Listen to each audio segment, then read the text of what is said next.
Erica, can you confirm we are live streaming? We're live streaming, Chairman. Super, thank you.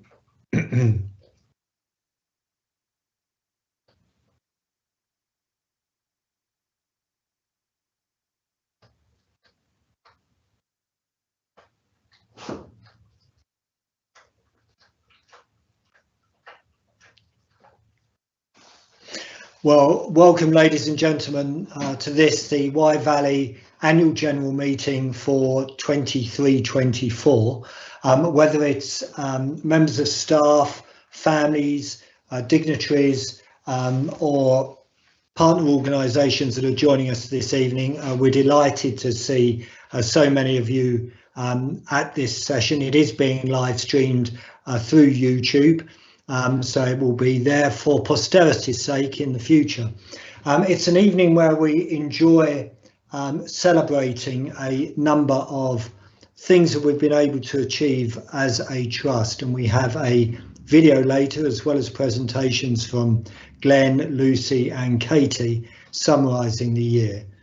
But it would be remiss of me whilst recognising all of the phenomenal hard work and efforts of our frontline teams and our senior leaders and our board of directors, as well as our partners. If I didn't recognise that in terms of our waits, often the situation in our emergency department and our elective waiting times, we're still not where we want to be. And for those of our citizens who have either suffered pain or undue waits, all I can do is apologise, recognise that we are doing everything we can to be better, and as you will see in the presentations tonight, I think there are a number of reasons to be really quite optimistic about the future of Wye Valley Trust. So in terms of the formal business of this evening, the first thing is to recognise our apologies for absence. Erica, can you confirm who we have official apologies from? We've had no official apologies, Chair. Okay, super. So we are then ready to rock and roll, to use the vernacular. The minutes of the annual public meeting of the 7th of September last year. If board directors were unhappy with the accuracy of those minutes, could you please raise a digital hand? Okay, I can't see any digital hands raised, so I will propose those minutes. Can I ask Francis Martin to second those minutes, please? Yeah, seconded, Chairman. And therefore, again, with the Board of Directors, if you are not happy to accept the minutes of last year, could you please raise a digital hand? I can't see any digital hands raised, so they will be formally accepted. And we will therefore move on to the introduction to the annual report from last year and the highlights of last year. So Glenn Burley, our Chief Executive, over to you. Thank you, Chairman. I'm the lucky one who gets the opportunity to present a summary of the year. But in doing so, I also have to recognise the fact that on a day-to-day basis, the organisation's run by Jane Ives as our managing director and with the support of all the execs and the board. So I present this on behalf of everyone right across the organisation, actually. So if we can move on to the first slide, please.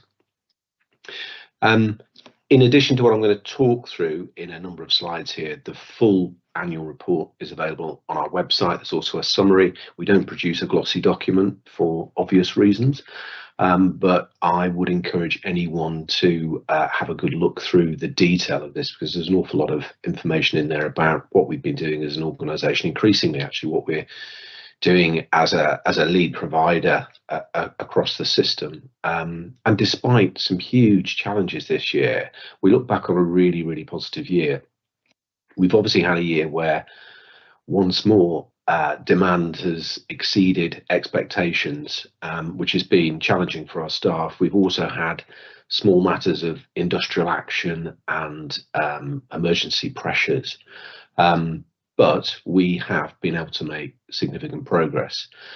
And one of the other things that we've been really pleased to see over the last year is the further expansion of the foundation group, with our colleagues at Worcestershire Acute joining the group, and the constant sharing between the 4 trusts in the group, which allows us to share best practice and to innovate and to support and encourage and use scale to get the best value for our patients. So if we can move on to the next slide. The numbers associated with the NHS are always big, and I won't read all of these out. I'll probably just draw on a couple of these. So if you look at the amount of emergency activity we undertake as an organisation, so just under 80 emergency admissions per day, 200 ED attendances per day, 800 outpatient attendances every day. That's if you just spread it over a 7-day period. Often they're condensed over the working week. So huge volumes of activity. And I think the other thing to point to is, whilst we are providing services to the whole of Herefordshire, we also support patients in Powys, and you can see large volumes of activity from our patients that we serve in Wales. And indeed, occasionally from further afield as ambulances and visitors come into the area. So great to see such a huge amount of activity, and I'll talk a little bit later about some of the performance standards alongside that. So we can move to the next slide. I'm going to look a little bit now at urgent and emergency care. So those increasing volumes of demand are always a challenge across the NHS. This chart shows that our performance has been broadly around the average. This looks at type 1 A&E units, and just to clarify what a type 1 unit is a full A&E.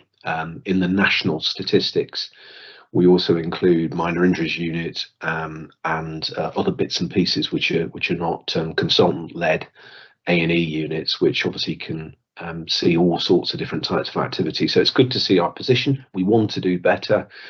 One of the things that the NHS set out to do over the last year was to improve A&E performance. Our performance did improve, particularly the latter part of the year, as you can see from the statistics there. So 55% in February, up to 65% in March. And indeed, we were one of a small number of organisations that was in receipt of an incentive payment, a capital incentive payment, for being able to step up and improve our performance during March. Next slide, please. So just looking at a few other indicators in urgent and emergency care, one of the key things for our patients is ensuring, whilst the previous standard was about a 4-hour wait in A&E, this one's about how quickly patients are seen and their treatment started. And as you can see from this, we were 75% better than the region. So really good statistics on patients being seen within the 60-minute standard. And then also a key for us has been ensuring that ambulances that come to the hospital are able to offload patients to us, hand over those patients, and then go back into the community, often to manage another urgent scenario. So again, you can see our ambulance handover statistics, where we were ranked 8th out of the 20 trusts in the Midlands, and 9.1% above the regional average. So good to see that level of performance. We obviously continue to strive to do better. And I'll talk a little bit more about some of the components of that in a moment. So next slide, please. One of the ways that we've been able to improve our performance, despite that increasing demand and a relatively static number of beds across the trust, has been to undertake more same-day emergency care. So for these patients, if we don't need to admit them to a hospital bed, then why would we? So we treat them on the same day in our increasing same-day emergency care units. So we opened 2 additional SDECs this year, a frailty SDEC and a surgical SDEC, in addition to our medical same-day emergency care, and also we have paediatric and gynecology assessment units. So the whole principle here is to treat patients, get them home as quickly as possible. And it's great to see over the course of the year that we again increased our the number of patients who go through that pathway. So over the entire year, 39%. But again, if you look at the latter part of the year, and indeed what we've been able to produce at the start of this year, we've moved up to 47%. So trying to push around half of our patients through that non-bedded pathway, which means they get treated very quickly and get home as quickly as possible. Next page, please. So what we're looking at here now is our cancer performance, and I'll be talking about our general elective care performance in a moment. But with cancer care, sadly, across the whole NHS, demand continues to rise.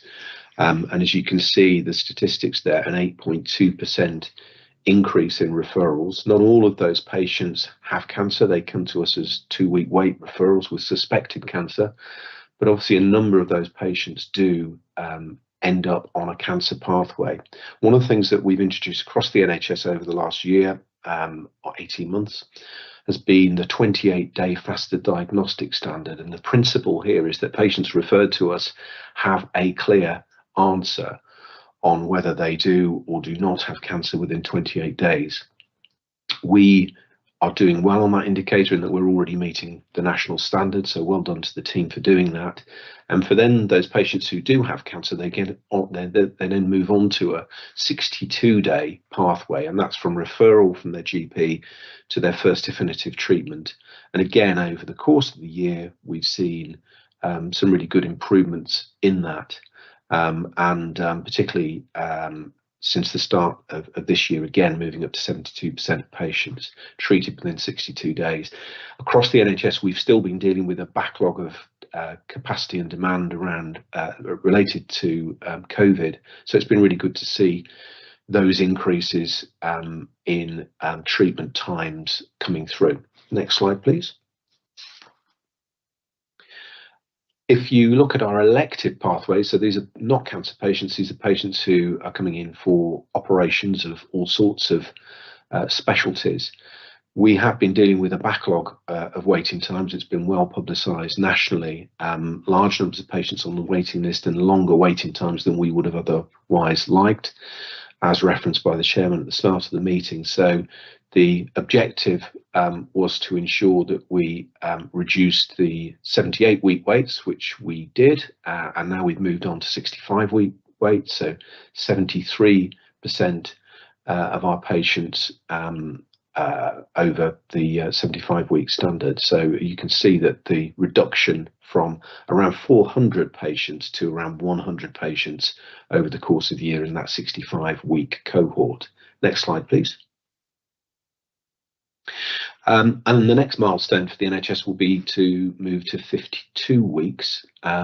Ultimately, the national standard that we will then be looking at will be to ensure that the majority of patients are treated within 18 weeks of referral. But this large tail of the waiting list, again, we've seen reductions, so a reduction of 26% in that 52-week wait, and that's reducing again this year. And I'll talk to you in a moment about one of the reasons why we've seen more dramatic improvements locally.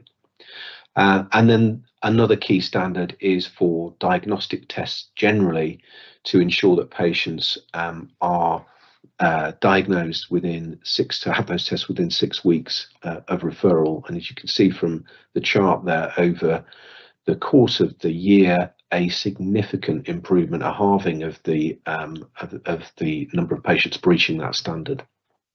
Next slide, please. And then to talk a little bit more about some of the pathway related issues. So urgent emergency care, I quoted some of the standards of waiting times in hospital and handover times for A&E, but one of the big impacts on that pathway is the ability to discharge patients home. And this is something that we've looked at carefully as a trust, as a group. And indeed, if you look at the demographics of our population, we've got a larger cohort of frail older patients who often need more complex pathways of care to aid their discharge. So we've been focusing on what's called pathway 1, which is those patients who can go home and have their assessment for their ongoing care needs at home, but in doing so are supported by domiciliary care and NHS teams. And it's been an area of focus to us to try and increase the number of patients who ideally go home without the need for support, but also those who need support to go home rather than going through bedded pathways to home. So it's been great to see the improvement in the last 12 months for 30% reduction in the delays associated with that pathway. And that's been done through really good collaboration with our local authority colleagues, making sure there's enough capacity in our home care market, working with the market, working with our partners to ensure that we increase the access to those services. And then also we've been increasing all of our discharge to assess pathways, the other two being bedded pathways, so more complex patients or slightly less complex patients, often using our community hospital beds. But it's been good also to see that we've been increasing the number of patients through those pathways too. So next slide, please. We're also very proud of our stroke services, and it's not an easy service to deliver in an area like Wye Valley, where we have not many tertiary services near to us.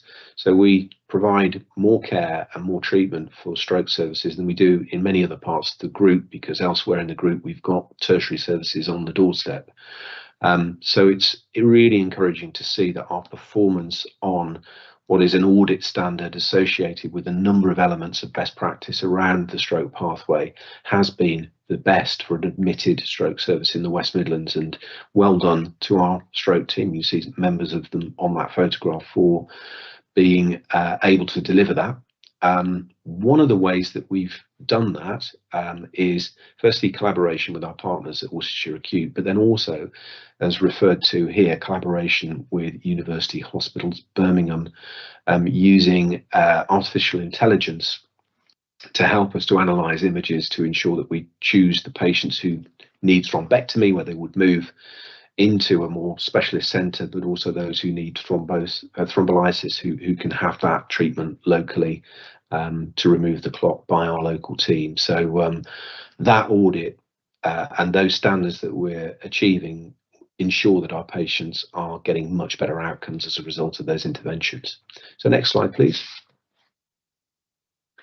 And one of the things that has led to over the years has been a significant improvement in our mortality rates. Mortality indicators across the NHS look at the case mix of patients that come into the hospital and look at what mortality levels would be normally expected, and 100 being the kind of baseline average position for any organisation. For the first time ever, we've moved to below 100. And I remember actually when the Trust first joined the group, this was a matter of national concern, and we've put in lots of processes, including some of those I described, and our teams have worked incredibly hard and with a focus on quality, which I'm sure Lucy will talk about a little bit more in a moment, to deliver that improvement so that we're below that national standard. Next slide, please. All of which is delivered through an incredible, engaged, talented workforce, and a main area of focus for the executive team and the board has been how we engage with our staff and to make sure that we develop their huge potential. What we're looking at here is the National Staff Survey, which I will always say is the most important indicator that crosses my desk every year. And we have moved to a situation where the Trust is above average in all of these domains of the people promises, which I won't read them all out, but they're really important promises associated with staff engagement, staff morale, ensuring that our staff are learning and developing. So it's been great to see that improvement, and that is what it's driven a lot of those other improvements that I've already described. And we don't rest on our laurels. There's a number of actions that are underway at the moment. Indeed, this year's staff survey is out there with our workforce now, and they're filling it in. And we'll look carefully at what that tells us about how we can make further improvements into this year. Next slide, please. An area of focus, both pre but also post-COVID, has been looking at the well-being of our workforce, and an awful lot of effort has gone into a number of support programs for our staff, and I won't go through all of them there, but as you can see, mental health, well-being nurse, well-being champions, freedom to speak up champions, all of which has helped to move in a positive direction a couple of other indicators around the well-being of our workforce. So reductions in our sickness rate from 5.1 to 4.6%, and improvements in staff turnover. And those have also fed in actually to reducing the numbers of temporary labour staff that we have, which I'm sure we'll touch on in a moment when we look at our finances. And you can see a number of bullet points there about areas of support. That first one includes encouraging our staff who can retire to retire and return. So being able to keep some of our talented, experienced workforce has been an important part of our strategy. So next slide, please. And as well as developing and recruiting local individuals within the NHS, we are incredibly proud of our approach to international nurse recruitment. You can just see a few of our international nurses there. Over the last year, 110 nurses came from overseas, and a further business case has been approved for another 77 nurses during this year. Really good reputation that the organisation has for supporting these individuals as they come into a new country, that pastoral care that's provided to them, making sure that they enjoy working with us, they get development opportunities, and they ideally stay. And you can see in the final section there, great to get recognition on that from the Care Quality Commission, our main quality regulator, which was really good to see that was recognised in one of our more recent reports from them. Next slide, please. So I talked earlier about how we are driving down elective waiting times. Delighted that we were able to open our new surgical day case unit. And when I say new, it's our only surgical day case unit, because we didn't have a surgical day case unit before this one. You can see a photograph there of the cataract theatre that was built within that, and so we've optimized the flow and the productivity within that cataract suite, and we're driving up now the highest volumes compared to our baseline period pre-COVID of any provider in the West Midlands. So well done to the team. So we're looking at 30% plus on top of those pre-COVID activity levels. So often when people talk about the productivity of the NHS, it's good to see locally we've been able to increase the productivity and the volumes of elective activity that we're undertaking. And that not only is providing great care to patients, but this suite is also a recruitment magnet for the organisation, because this is the kind of facility that great clinicians want to work in. Next slide, please. And another thing that's underway right now is the Wye Valley Diagnostic Centre, so a national initiative to invest in community diagnostic centres. So this one is on Holmer Road in Hereford. It's not on our main site. It's, as a consequence, more accessible to the community, but staffed by the trust and very much part of our infrastructure. But that is underway, and it will open in the summer of 2025, and we really do look forward to getting that capacity online. Next slide, please. I don't know whether this is the final piece of our jigsaw, because I never like to say anything's final, because the nature of the NHS is that it's always growing and developing. But this has been a brainchild of Jane Clark and others, who I can see Jane on the slide there, on the audience there. We have an education centre on site, but it's not the best of facilities.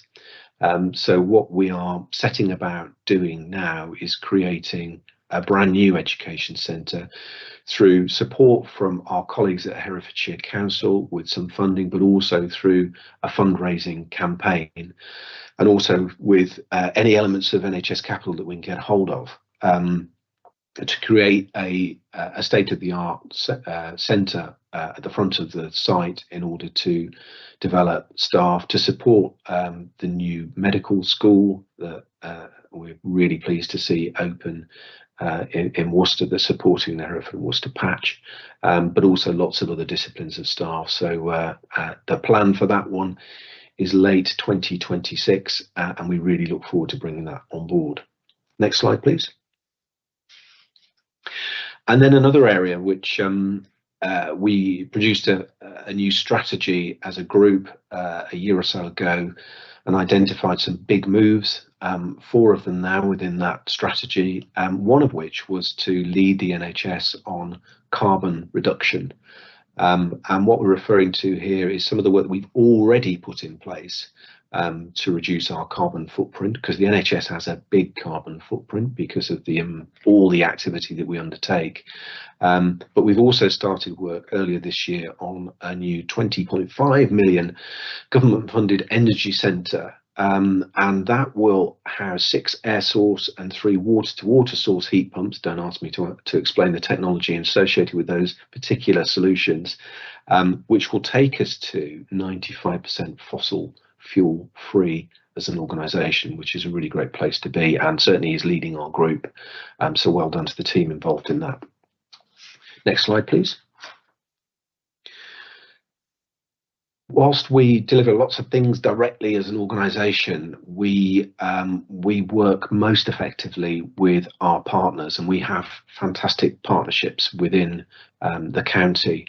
The One Herefordshire partnership is probably one of the best examples in the NHS, actually, of a focused, place-based set of organisations who are working in unison to ensure that we're not only delivering the best care, but we're also seeking to influence the wider determinants of health, reduce demand, integrate our services, focus on well-being, and use our scale actually as anchor institutions to influence the wider determinants of health. So we shortlisted by the Health Service Journal in the integrated care category. So well done to the teams for doing that, and for the work that we'll continue to do into the future.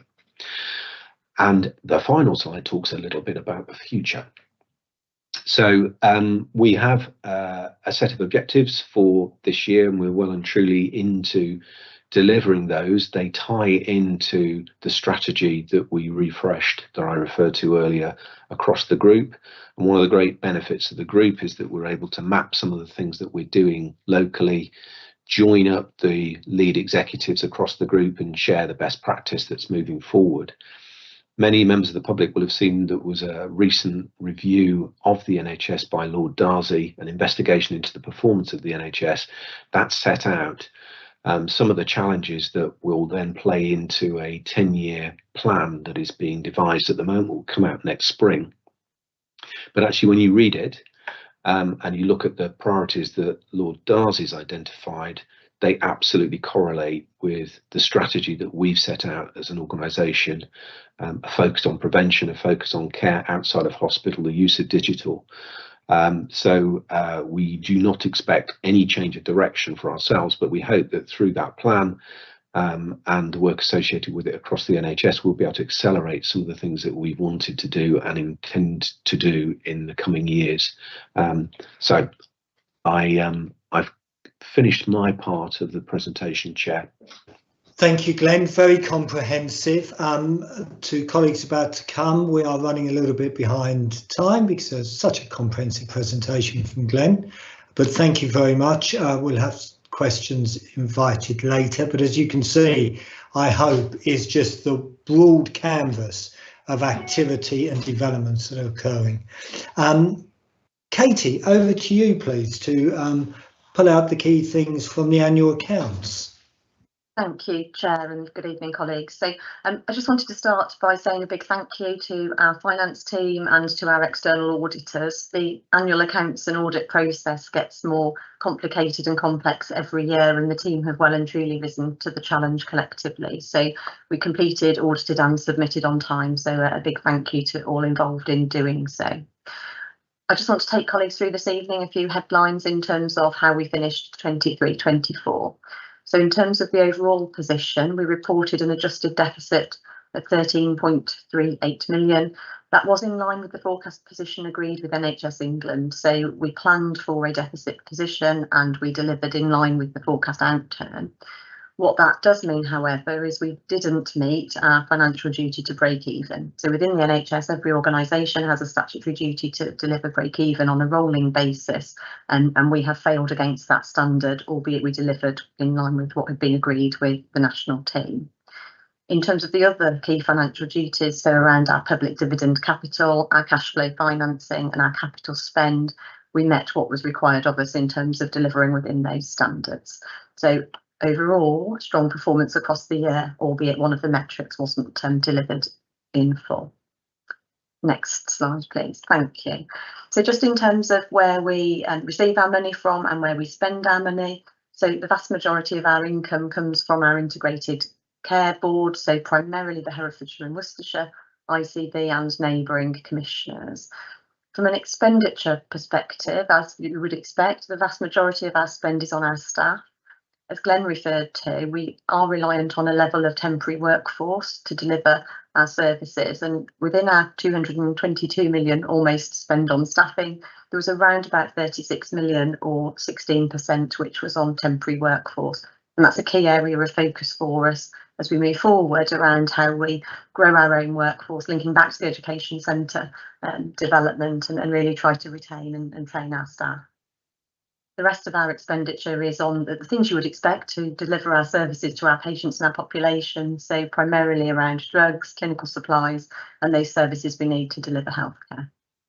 Next, please, Erica. Thank you. In addition to the day-to-day income and expenditure, we had a significant capital investment programme in 23-24. So we spent £29 million on capital investment, and some of those key areas are set out on the slide here. I'm particularly pleased that we've been able to progress and conclude the elective surgical hub, and that's opened, and that's allowing us to really drive productivity and dealing with some of those long waiting lists for our patients and population, and a range of other programmes in terms of maintaining our assets, infrastructure and equipment. In terms of cash to deliver all of that, so it was a challenged year financially for the organisation and for the NHS. With a deficit plan and a deficit delivery, we were reliant on national support for cash flow, but we were, despite some of those challenges, able to improve our percentage of invoices paid within target, which particularly supports some of our local businesses that and local suppliers that we work with. So it's a metric we try really hard to maintain. Next, please. Thank you. So in terms of the audit itself, then, the audit is largely in two parts. So the audit of the financial statements, both the annual accounts and the annual report, and the auditors are checking that they've been properly prepared, meet reporting requirements and give a true and fair view of our performance. And I can confirm that the auditors were satisfied that our financial statements did what they needed to in that regard. In terms of the audit process, as I've said, it gets significantly more challenging and demanding each year, but we did see significant quality improvements compared to the prior year. And as part of the audit process, have continued to identify further areas for improvements moving forward. So a real culture between the auditor team and the finance teams of that continuous improvement, which is lovely to see. The other area of the auditor's work is around value for money. So there is a national framework where they have to assess value for money in a number of areas. In terms of financial sustainability, it will be no surprise that they highlighted a weakness there, given that we didn't meet the break-even duty. And they also highlighted a weakness in that we didn't deliver the full amount of cost improvement target that we'd planned to deliver in the last financial year. More broadly, in terms of governance, they highlighted the CQC emergency department rating earlier in the year. and also the fact that under the National Oversight Framework, we're currently an organisation assessed at level 3, and clearly plans in place to improve those metrics that would allow us to improve that assessed level.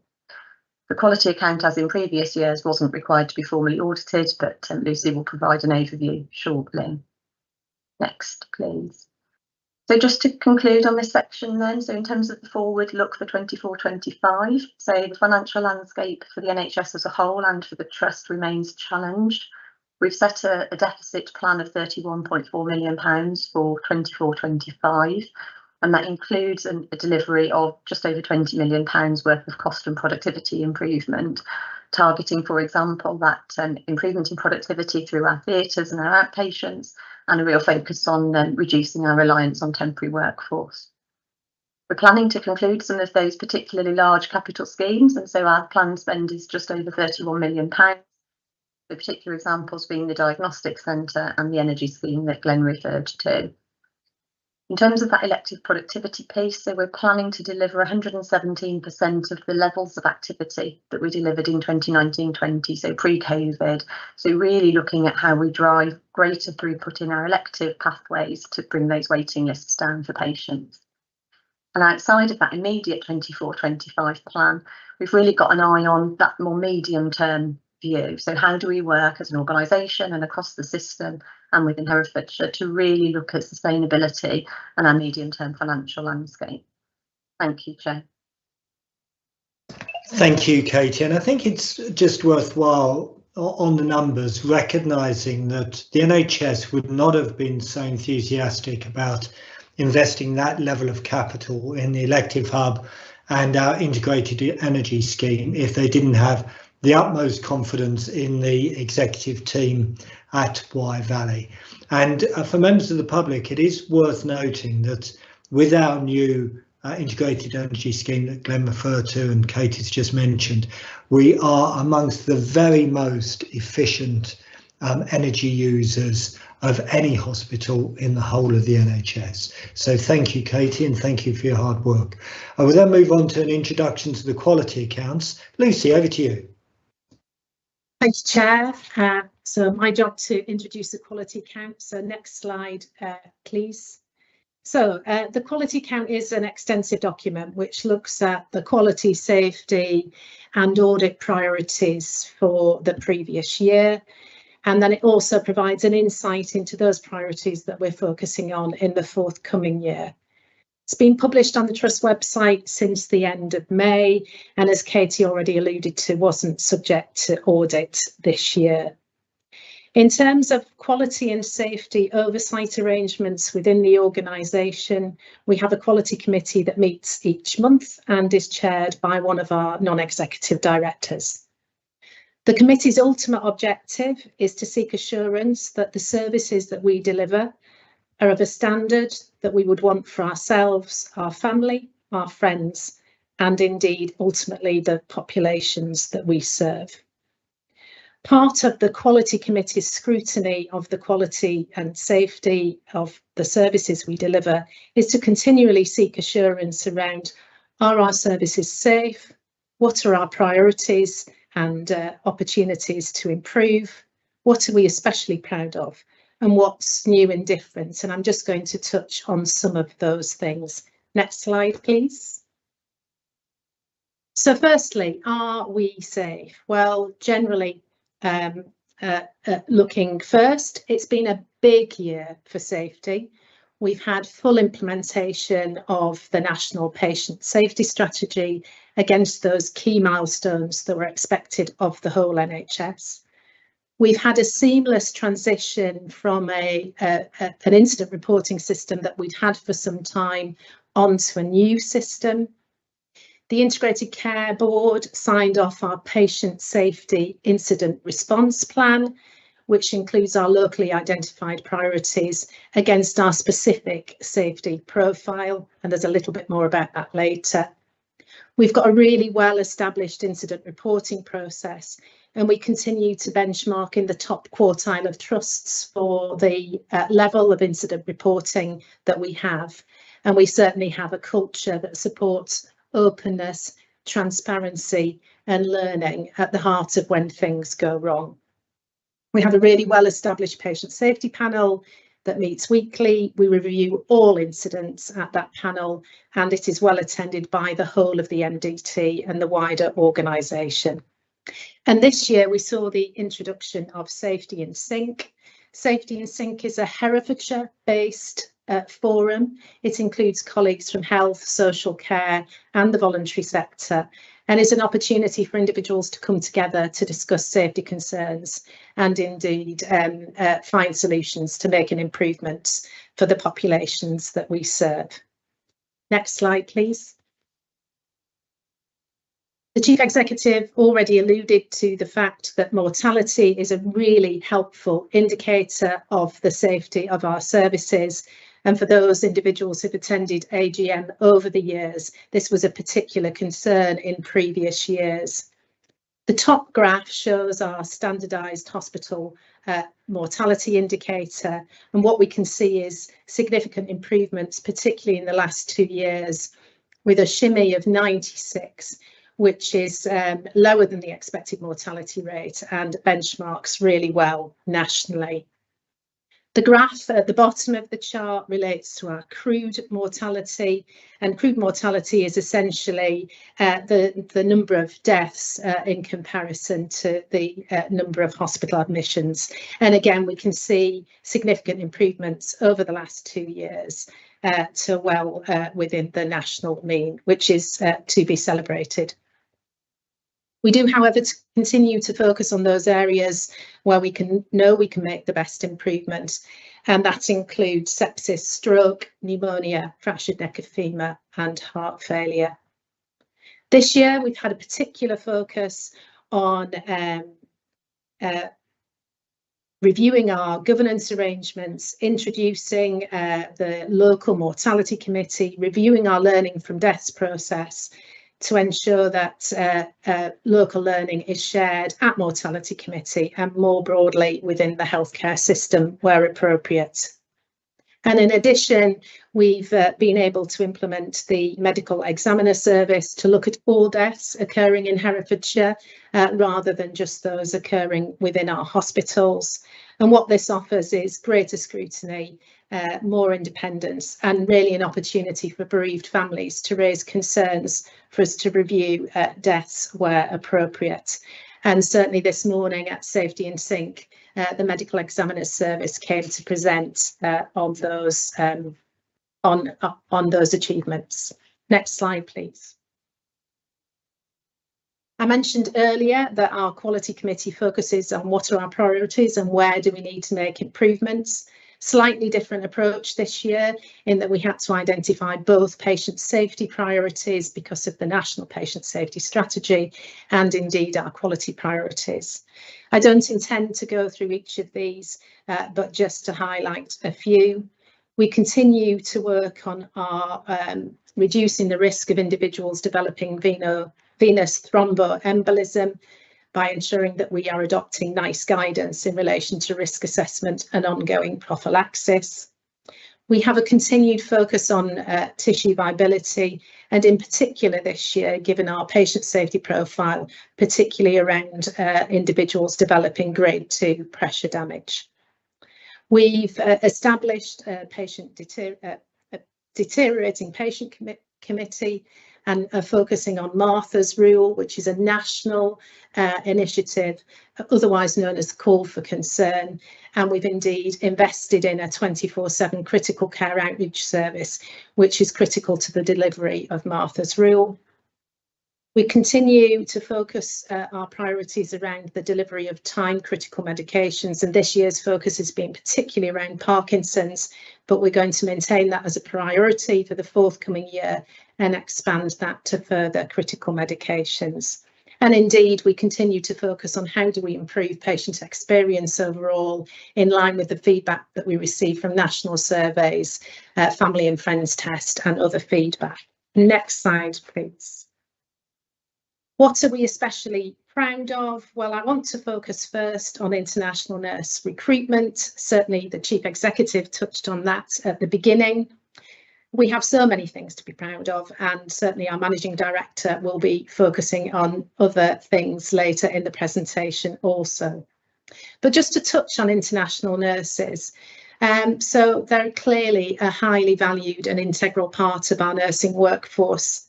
And in fact, they make up a third of our overall nursing workforce. We know that our international nurses settle well, and we have a 92% retention rate, which is really, really positive. All of these nurses have a 100% exam rate when gaining entry onto the UK register, and many of them have achieved senior nursing positions. And just in the bottom left of this slide, you can actually see Rena Rose Morales. She joined Wye Valley Trust in 2018, and her story was selected for inclusion in the NHS England Nurses Celebration book earlier this year. She was one of our first international nurses to achieve non-medical prescribing, and she's currently training to be an advanced clinical practitioner at Wye Valley. So well done to Rena. We were also thrilled to be able to nominate Joji Varghese-Epan and Kate Hicken to represent our integrated care system at the King's celebrations. And we put forward Joji and Kate to the Integrated Care Board, who supported our nomination for them to represent the ICS at Buckingham Palace. And you can see Joji and Kate there outside Buckingham Palace earlier this year. Joji was selected for his pastoral support to new international nurse recruits and his active support to the Indian nurse community. And we selected Kate because she has been instrumental in delivery of the OSCE education programme at Wye Valley for the last 4 years. And finally, we received the NHS Pastoral Care Award from NHS England for the support that we provide to our international nurse recruits. Next slide, please.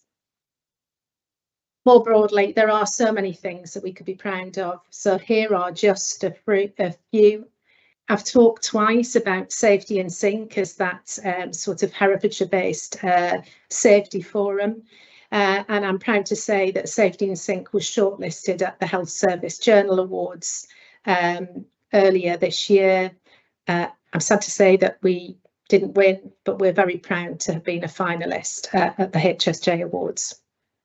Wye Valley Trust was one of the first trusts to support the National Wound Care Strategy Programme, and that programme has recently published its best practice in relation to leg wound management, and Wye Valley Trust has been recognised in there.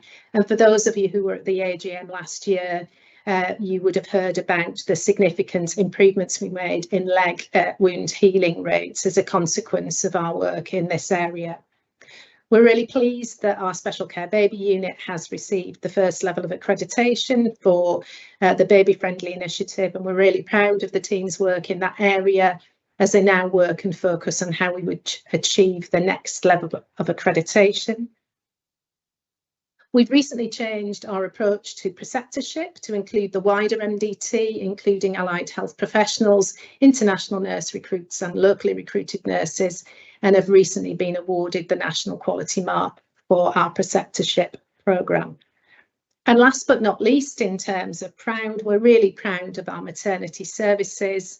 They had a CQC inspection last year and received really positive results in that regard. And then the NHS National CQC Maternity Survey was published earlier this year also, and our service is featured in the top 5 trusts within the Midlands region and across all domains. And for 3 areas, we were in the top trusts in the country.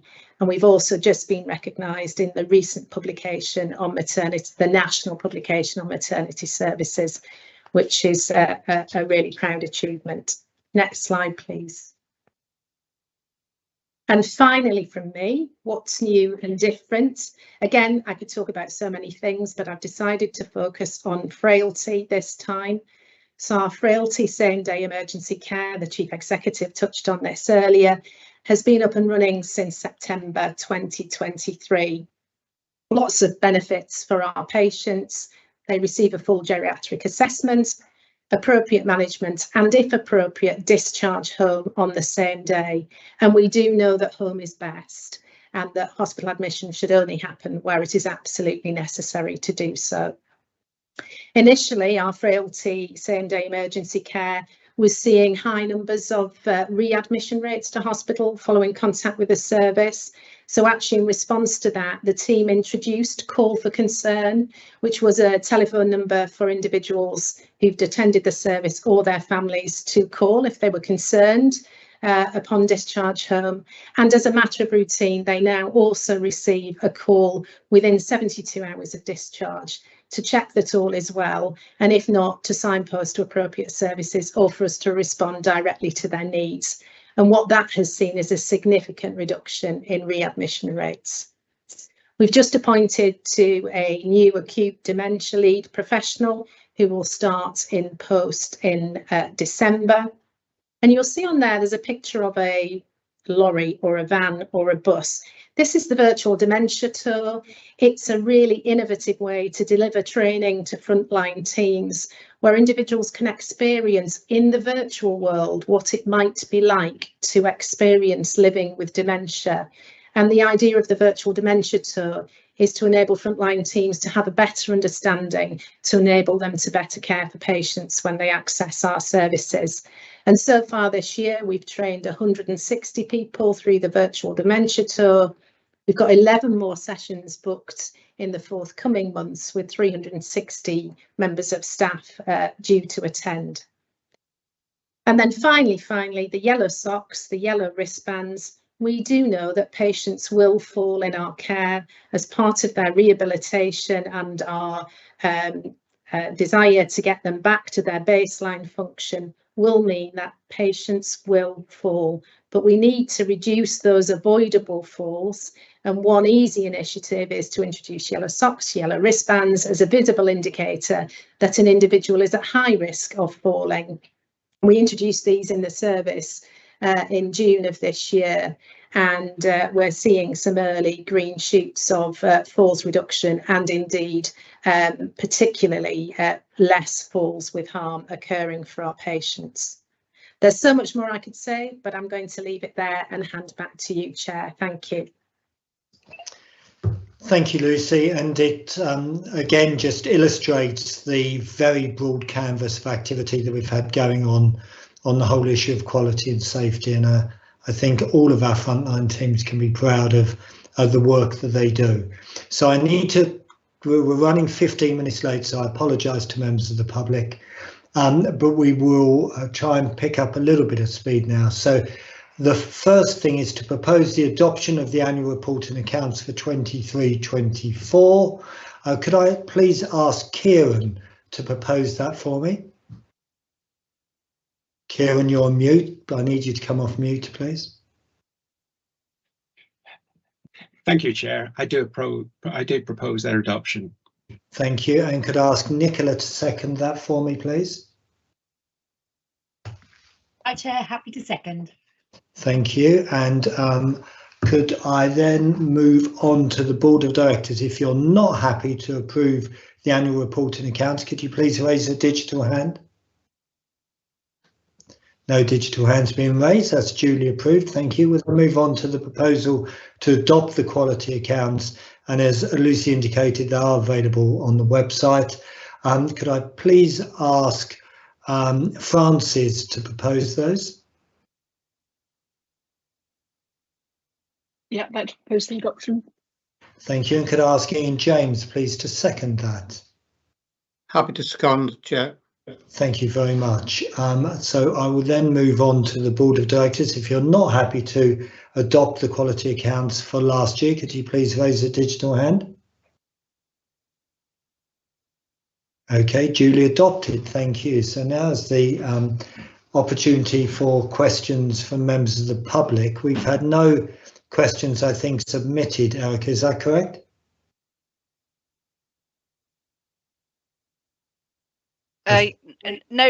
No questions submitted, Chair, but an offer to take any subsequent questions in response to today.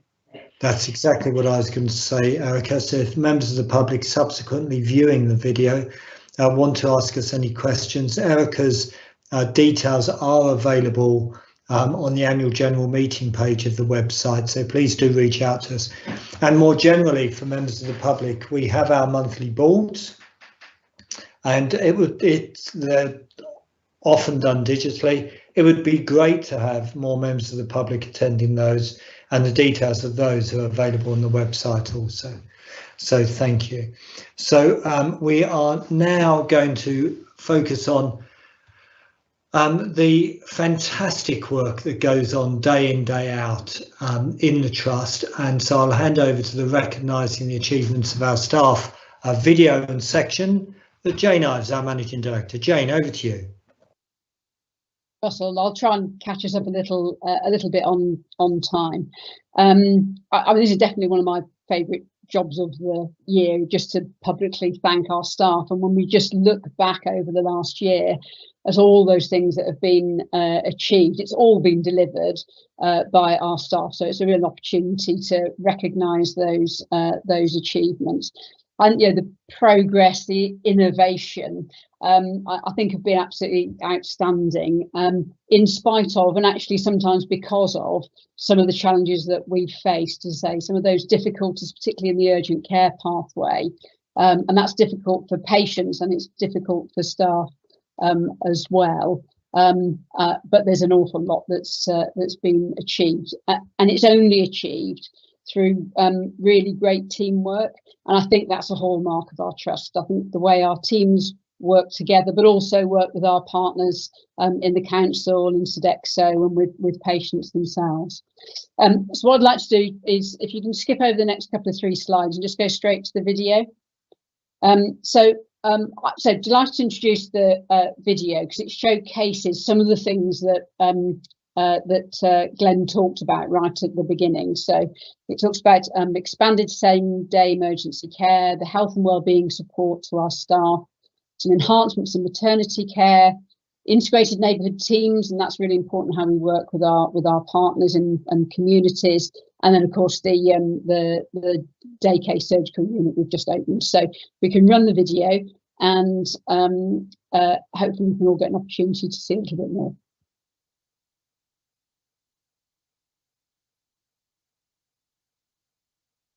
Well, in addition to the existing medical same-day emergency care unit, the Trust have created 2 more units, one specifically for surgical patients and the other for frailty. So the unit's main aim is to have a speciality team that will treat a variety of conditions. The types of things that we see and treat in the unit could be anything from abdominal pain, wound care, abscesses, urinary problems, and other variety conditions. We have a multidisciplinary team who are specialised in treating and assessing surgical conditions. We see about 70 patients a week, and our average weekly figures show that 94% of those patients are safely discharged home the same day. We've set up the unit to try and create better flow through the hospital, relieve the pressures from the emergency department, and making an overall better experience for our surgical patients. The unit provides faster access to scans, diagnostics, so that we're able to treat as early as possible, and hopefully, as I said, discharge them home the same day. We're really pleased that since the unit's opened that we've received all positive feedback from our patients. It wouldn't have been possible without the help of everybody in the surgical division team to create this new unit. It's been exciting and challenging, but overall positive experience.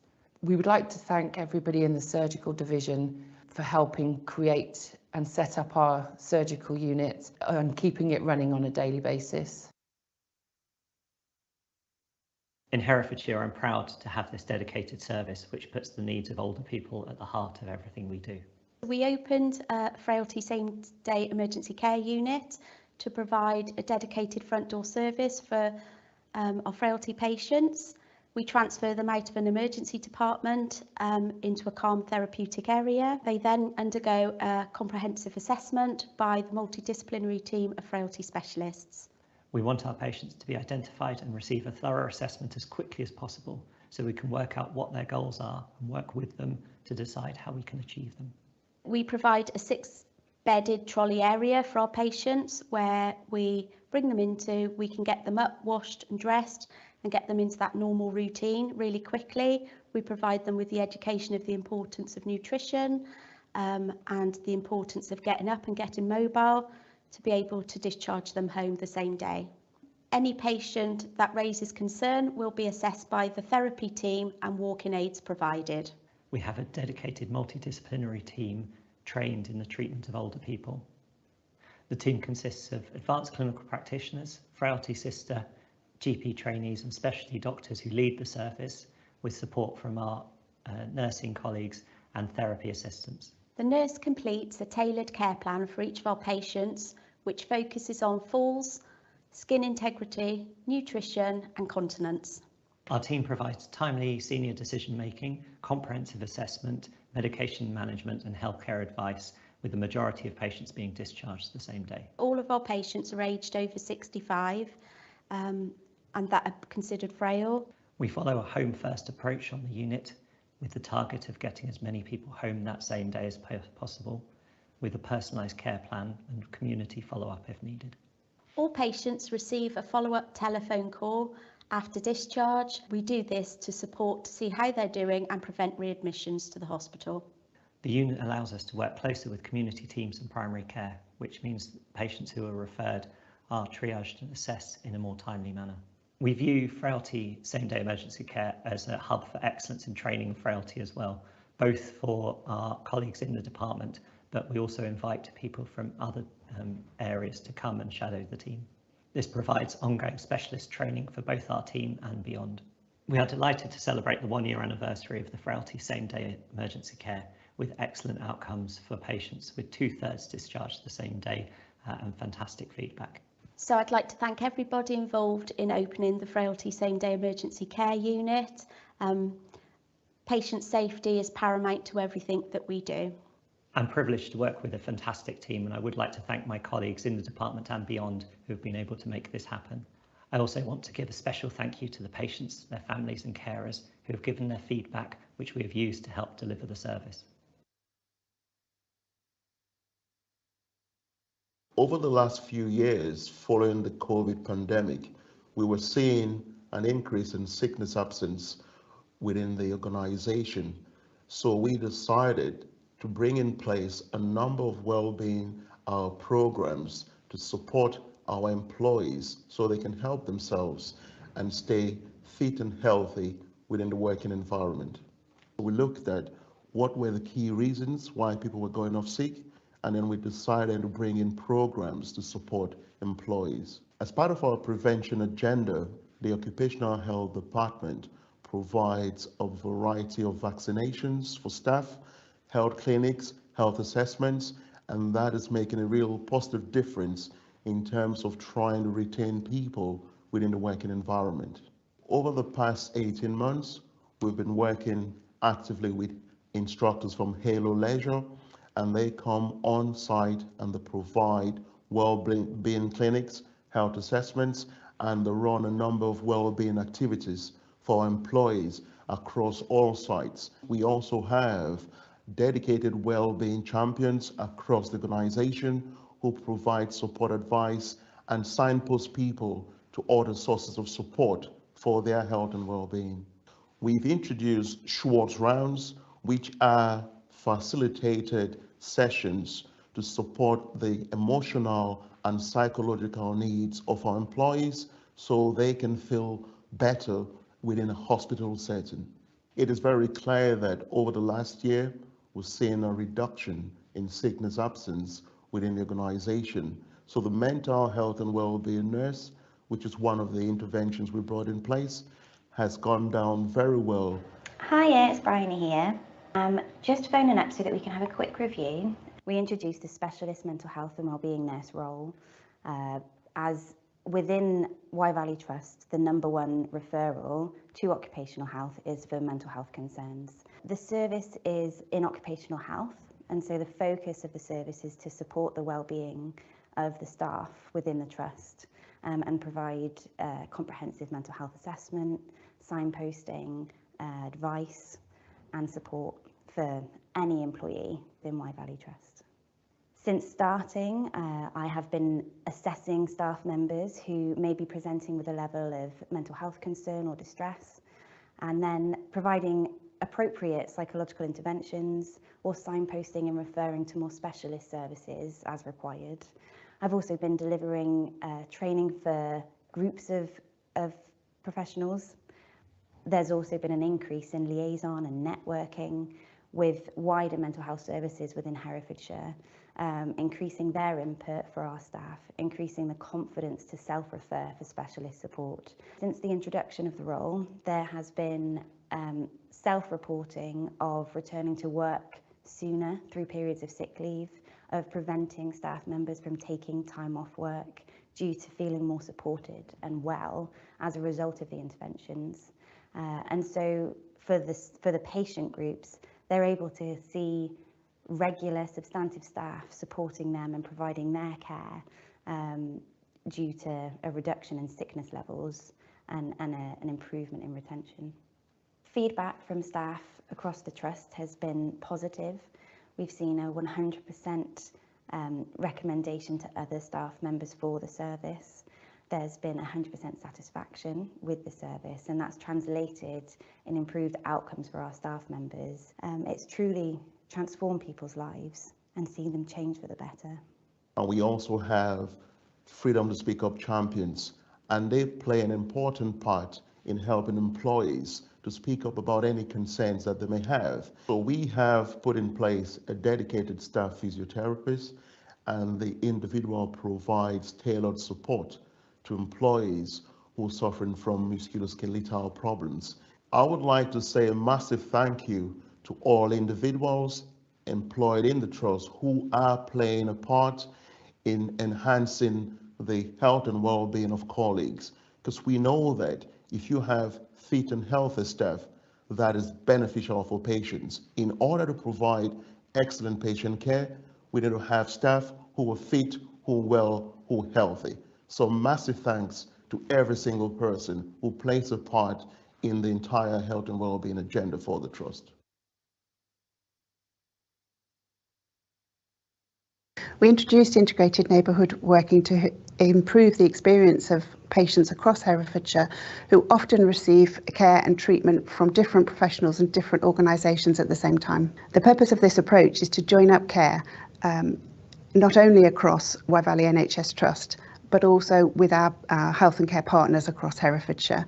The patients benefit from this approach because we are able to coordinate visits, whether that be to their home or providing access to a number of services in one clinical environment within their community. Our teams have access to each other's clinical notes and use shared systems so that information is available to each of them around the care that they're delivering to their patients.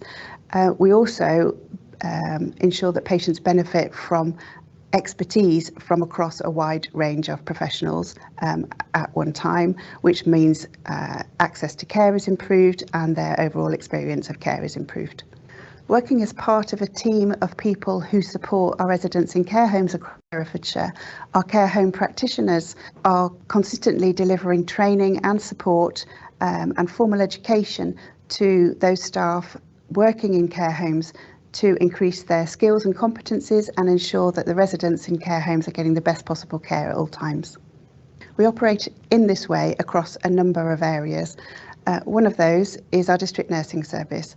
This is the foundation of care, working alongside general practice for our patients who are unable to access healthcare facilities and need care provided at home.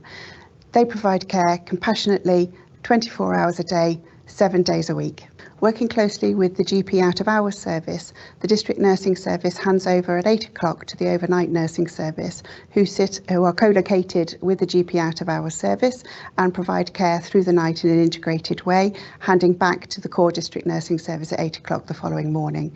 They all have access to the same clinical notes and care records, so that continuity of care is maintained.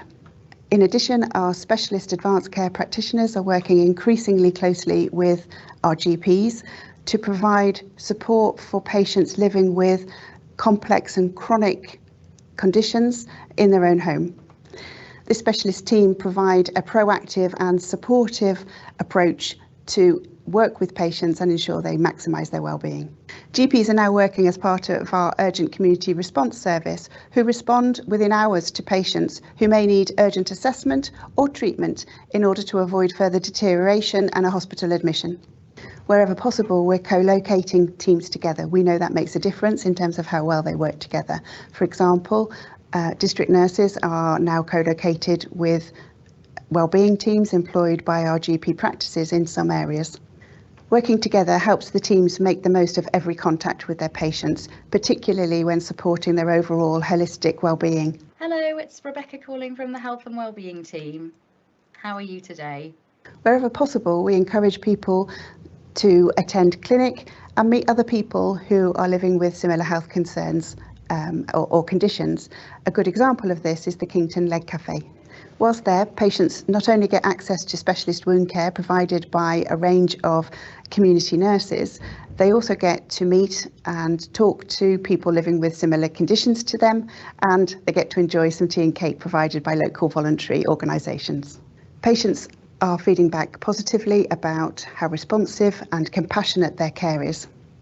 In addition, members of our teams are also feeling the benefits, increasing the opportunities for them to provide care in the right place for their patients. I'd like to take this opportunity to thank all of our teams working in the community, not only in Wye Valley, but across all of our health and care partners. We are very proud of the service they provide to our local residents. Thank you. With the support of government funding, we've delivered a £21 million new elective surgical hub on the county hospital site.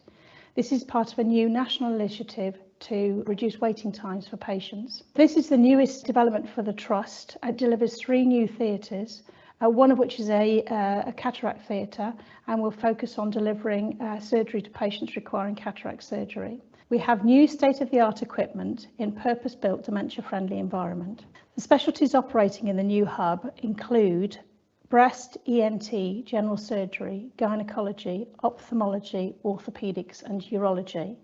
Those specialties will mostly be delivering day case surgery, so patients will be discharged on the same day. Providing this type of surgery in a dedicated environment supports the Trust's focus on improving productivity. Capacity in the new theatres is protected for planned admissions. This reduces the risk of cancellations during times of emergency pressures.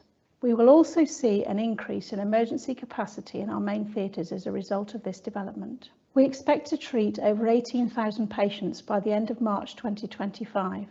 This is a 16% increase on last year's figures. Recruitment to our theatre teams and support services was expected to be incredibly challenging, but we've seen a very positive response to our recruitment approach, and we've managed to recruit over 60 people to our services. We're delighted that our surgical hub has recently opened and treating its first patients. We've already seen a positive impact on waiting times for patients. We would like to thank our surgical, clinical support and integrated care divisions, our corporate, HR, estates and finance teams, our PFI partners Sodexo, and our building contractors, Speller Metcalfe, for bringing this wonderful project to fruition.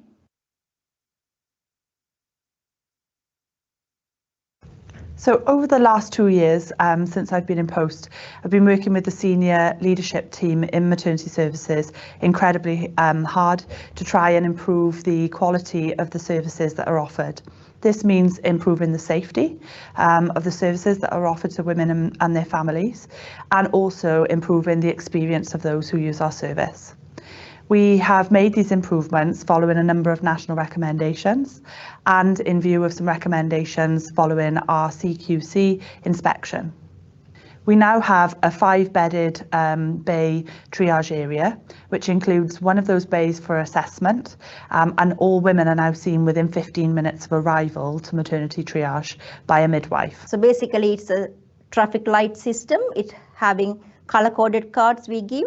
So when the patient's coming into the triage, within 15 minutes they will be reviewed by the midwife, and the risk assessment, they will be given different color cards like a green, red. So depending on the color coding, the urgency of the review will be decided. If it's a red card within 30 minutes, then the doctor will come and see the patient within that time frame. And if the doctor is busy, then it will be escalated to the consultant. So the patient will be reviewed within the recommended time frame. So that again improve the patient safety and the patient experience. Following our CQC inspection, our whole team were absolutely delighted to receive the news that we'd been graded as good.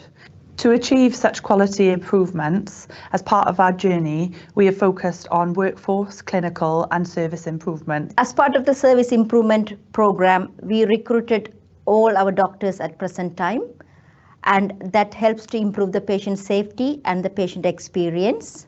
Having our antenatal clinic and day assessment unit co-located next to each other means that women are seen in antenatal clinic for their routine appointments, and if they have additional observations required, for example, for the well-being of their baby or for their maternal well-being, then these women are seen in a midwifery-led day assessment service.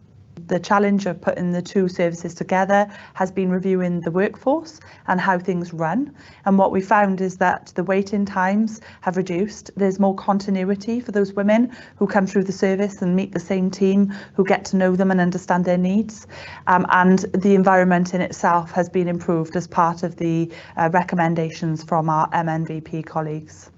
When the lady is visiting for their diabetic appointment, antenatal clinic, we provide all educational information to them, for them to be educated about diabetes, how to manage diabetes, how to manage insulin, and what are the outcomes possibility with the pregnancy with them, and how to even manage after the delivery. That increases the patient understanding about the condition and able for them to attend on a regular basis when necessary to come for the antenatal reviews. This diabetic one-stop clinic developments, triage developments, and also developing preterm clinics are some of the service improvements we are doing at present time to have a safe mum and safe baby during their care. We've recently introduced a new service, the tongue tie service. This is a service for babies who are born with a tongue tie, which can, for example, impact on their feeding. Previously, women and their families would have to access this outside of the organisation, but we've now trained some midwives who have passed their training and are competent in undertaking this locally. This means that women have a shorter waiting time and that they can access this service locally with those that have been providing them with feeding support. In addition to that, we've participated in the international recruitment campaign, which has been run nationally throughout England. We have 3 amazing midwives who have come from different parts of Africa and 1 from India who now complement our team. This adds great diversity into our team and supports some of our mothers from other backgrounds and diverse communities, which is a great addition for us.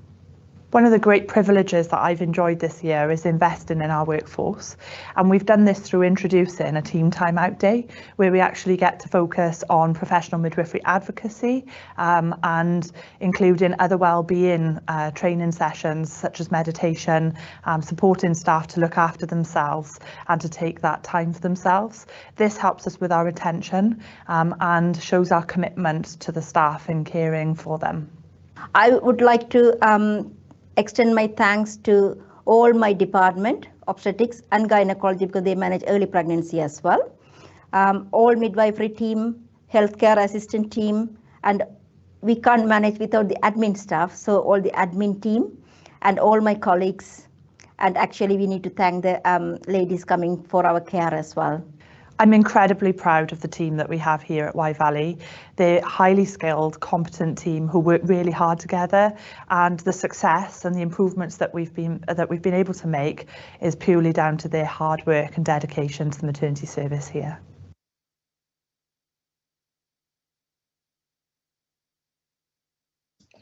Thank you, Jane.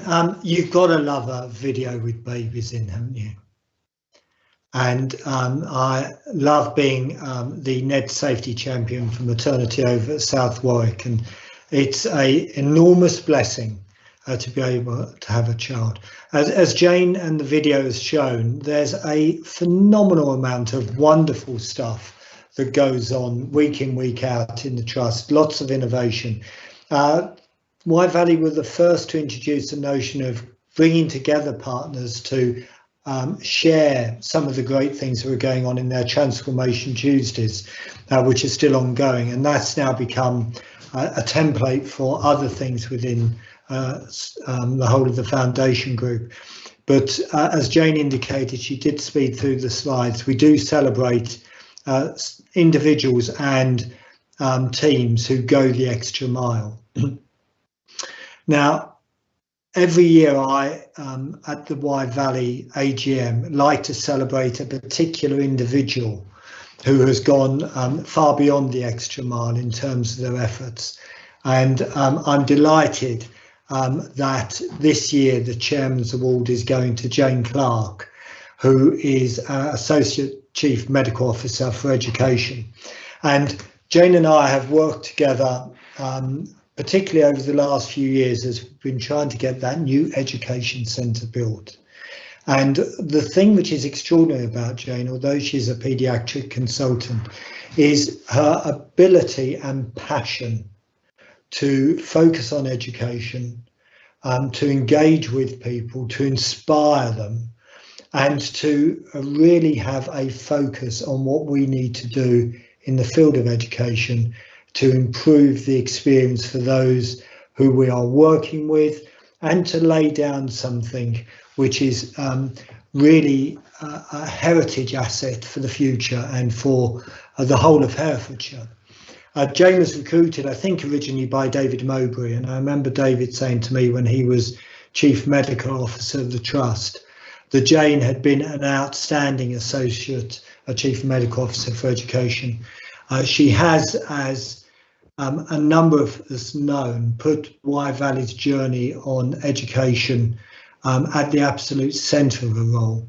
And due to her work, the recruitment in previously difficult to recruit areas, the whole of the work of high quality education for nurses, physician associates, pharmacists and other non-medical staffs has been revolutionised under her leadership. She has truly been a beacon for education, and the Directorate. She's championed the need to have a multi-professional approach to education and training. And she's led the design and development of not just the education and training quality dashboard, but she's also been intimately involved in, it looked just like an Etch-a-Sketch when Glenn was presenting the new education building. But Jane has been passionate about making sure that the whole design of that building achieves what we need it to. Under her leadership, we've seen huge improvements in our simulation offer, developing a very successful CSER programme through an NHS England funded project, and overall she has increased our credibility with whether it's Worcestershire University or the University of Birmingham on the research cases that we've been involved in. So she's led a number of initiatives, not just limited to the pilot of clinical education, but also a revised physicians associate education and training module with a reformed governance structure. She's been driving the medical student expansion numbers, negotiating that, which is never easy with NHS England. And she's been involved in a number of successful bids for additional funding to support education and funding, education and training within Wye Valley. But she really does reflect the values of leadership that in Wye Valley we try and promote. She's an excellent ambassador for us as a trust, and I'm absolutely proud to have her within our team, and I'm absolutely proud that she's this year's recipient of the Chairman's Award. So I think, Jane, you actually do have the physical award with you as we all applaud you, and I think you just wanted to say a few words. Thank you very much. Thank you, Russell, for this award and for your very kind words. I'm thrilled to be given this award, and I will treasure it. One person alone couldn't have achieved the progress that you've described. I'm very lucky to be surrounded by an exceptional education team We have a truly multidisciplinary education faculty who are some of the most inspirational and dedicated people I've ever had the pleasure to work with, and thank you to each and every one of them. But I'd also like to give a big shout out to our execs and non-exec colleagues for the support and encouragement that you unfailingly give to our team. So thank you all very much, and thank you for this beautiful but quite difficult to show on Teams award. Thank you very much. Our pleasure, Jane. Don't drop it. And on the subject of the Education and Training Centre that we're in the process of fundraising for, if you do want to have a brick with your name on it, have a wall with a plaque on it, or have a wing dedicated to you. The prices aren't cheap because it's been built to the highest standards, but if you contact me or Jane or Alan Dawson at the Trust, I'm sure we'll be able to facilitate your desire to help us fundraise for it. So I think that brings us almost to the close. I just want to say a few words in closing. I've enormous thanks to Glenn Burley as our Chief Executive, to Jane and the team, which day in, day out, 24 hours a day, 365 days a year, tries to deliver the best possible care to the citizens of Herefordshire. I know that is done at enormous personal expense often to you as executives. If I can just take an example of, I know Lucy Flanagan as our Chief Nursing Officer has the burdens of making sure that we drive forward all of these great initiatives but gets the safety of patients right. So I want to have a particular shout out to Lucy, and a particular shout out also to Jeffrey O'Toole, who since he arrived a couple of years ago has absolutely driven the work on health and wellbeing values within the organisation. So thank you to my executive colleagues. Thank you to my non-executive colleagues, particularly Francis Martin, my deputy chair. The work of a non-executive is often unsung, but to be a wise counsellor and to help the executives and the whole board of directors achieve its potential is a very important role, and I thank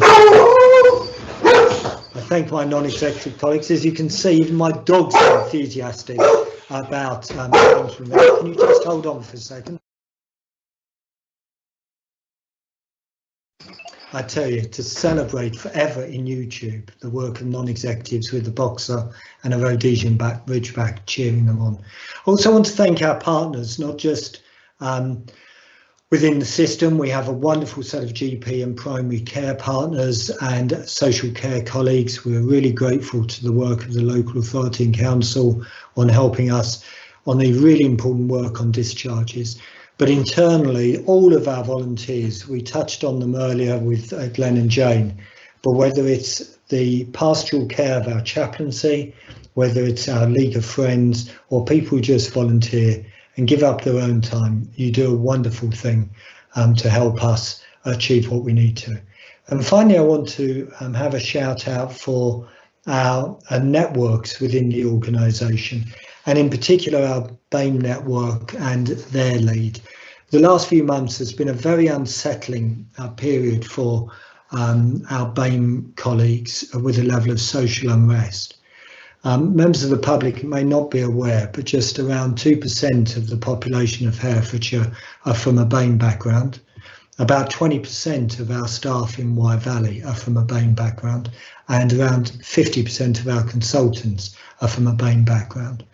We talked a little bit about our international nurses and the enormous sacrifices that they and their families make for them to come over here and work with us. So to all of our BAME colleagues, a particular shout out. We absolutely have your back. We're so grateful for everything you do.